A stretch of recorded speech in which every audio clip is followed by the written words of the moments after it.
Las operaciones del gobierno de Donald Trump no buscan invadir Venezuela, como algunos podrían pensar. La estrategia se enfoca en objetivos muy específicos, priorizando la seguridad regional, así como la estabilidad democrática en la zona. El único propósito verdadero es erradicar el flagelo del narcoterrorismo, que representa una amenaza global para todos los países.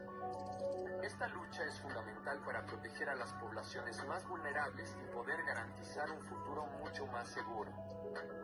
Y llevarse a los delincuentes mafiosos que están enquistados en el poder, controlando los recursos del país y generando violencia.